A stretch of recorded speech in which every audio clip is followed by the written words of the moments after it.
The Celestial Nexus was the most prestigious restaurant on Station Kepler 442, a gleaming testament to interstellar cooperation floating in the void between three-star systems. Its transparent dome offered diners a breathtaking view of the cosmos while they sampled delicacies from 100 worlds. Tonight, however, the beauty of the stars was lost on Kirsten. She balanced a tray of empty crystalline dishes, each worth more than her monthly salary, as she approached table 17. The three Vaxorian nobles sitting there hadn't touched her since she'd served their final course an hour ago. Their scales shimmered with wealth, literal precious metals woven into their skin as status symbols. They spoke in their clicking language, occasionally glancing her way with what she'd learned to recognize as disdain. "Excuse me, honored guests," Kirsten said, her voice professionally pleasant despite her aching feet. "Whenever you're ready, I can process your payment." The largest Vaxorian, whose scales held threads of platinum, turned one of his three eyes toward her. "Payment," he clicked, the translator rendering his tone as mockingly amused. "For what?" "This slop." Kirsten felt her stomach drop. She'd worked at the Nexus for 2 years, putting herself through xenobiology courses on the side, and she'd never had anyone refuse to pay. "Sir, you consumed the entire 7-course tasting menu. The total comes to 4,700 credits. Did we sign something agreeing to pay?" the second Vaxorian asked, her crimson scales catching the starlight. "I don't recall any binding contract." The third noble laughed, a sound like rocks grinding together. "Besides, everyone knows human food service is voluntary. A courtesy, like petting a domesticated animal that performs tricks." Heat rushed to Kirsten's face, but she maintained her composure. On the station, humans were still relatively new to the galactic community, only 50 years since first contact. Some species still viewed them as curiosities, primitive creatures barely worthy of notice. She'd dealt with casual prejudice before, but this was different. This was deliberate. "Sir," the menu clearly states. "What will you do, human?" Platinum scales interrupted. "Call your authorities? We have diplomatic immunity. We're from the Vaxorian Trade Consortium. Touch us, and your entire species loses access to 3 sectors of trade routes." Kirsten's hand trembled slightly as she lowered the tray. She couldn't afford to lose this job. The station manager would likely side with the Vaxorians rather than risk an interstellar incident over one waitress's commission. She was about to retreat, to accept the loss and the humiliation, when a voice cut through the ambient restaurant noise. "I'll cover their bill." Everyone at the table turned. Alexander stood a few feet away, dressed in the simple gray uniform of a station maintenance worker. Kirsten recognized him. He sometimes ate at the staff cafeteria, always polite, always tired-looking.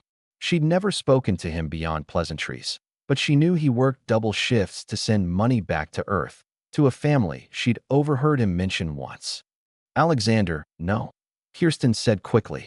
"That's nearly 5,000 credits. I know what it is," he said calmly, stepping forward. His eyes, a warm brown that reminded Kirsten of Earth's soil, stayed fixed on the Vaxorians. "I've got it." Platinum Scales laughed again. "How charitable. The maintenance drone wants to rescue his fellow primitive.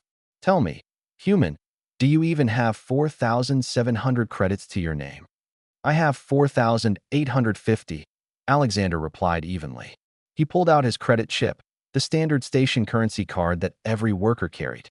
"That's everything I've saved for the last 8 months. I was going to send it home tomorrow. My sister needs surgery. Something about her lungs not adapting well to the recycled air in the domes on New Terra." The restaurant had gone quiet. Other diners, representing a dozen species, watched the confrontation unfold. "You'd give up your savings for this?" the crimson-scaled Vaxorian asked, genuine confusion in her voice. "For someone not even related to you?" "That's what humans do," Alexander said simply. "We look out for each other. It's kind of our thing." He looked at Kirsten. "I've seen you studying during your breaks. Xenobiology, right? You're working towards something. I won't let these," he paused, choosing his words carefully, "guests destroy that over their entertainment." He held out his credit chip to Kirsten. She stared at him, her eyes stinging. "I can't take this." "Your sister will understand," Alexander said softly. "I'll pick up extra shifts. I'll figure it out. But I won't stand here and watch them make you feel small." For a long moment, No one moved. Then something unexpected happened.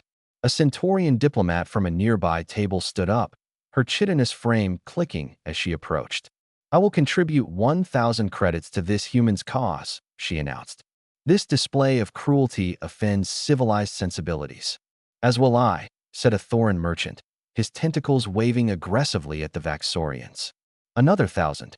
Within minutes, beings from across the restaurant had gathered, offering credits, sharing their disgust at the Vaxorians' behavior. The three nobles found themselves surrounded not by admirers, but by judgment. The platinum-scaled Vaxorian's arrogance finally cracked. "Enough," he hissed. He thrust his own credit chip at Kirsten. "We'll pay. With a 30% gratuity. Just stop this." But the damage to their reputation was done. As they slunk out of the restaurant, whispers and translated murmurs followed them. They'd come to the Nexus to flaunt their wealth and power. They'd leave having learned something about a species they'd dismissed as primitive. Alexander tried to leave quietly, but Kirsten caught his arm. "Thank you," she whispered. "I don't know how to." "You don't have to," he said, smiling tiredly. "That's the other thing about humans. We don't keep score." As Kirsten watched him disappear into the station's corridors, the Centaurian diplomat approached her. "Your species is young to the galaxy," she said. "But that one understands something many of us have forgotten. Strength isn't in scales of precious metal or diplomatic immunity. It's in the willingness to stand for others when everything you have is on the line." Kirsten looked at the credit chip in her hand. The Vaxorians' payment plus tips from a dozen other diners who'd been moved by what they'd witnessed. For the first time that night, she smiled. Humanity might be new to the stars, but they'd brought something with them that the galaxy had been missing. The unshakable belief that every person mattered, regardless of species or status. And sometimes, that belief was enough to change everything. And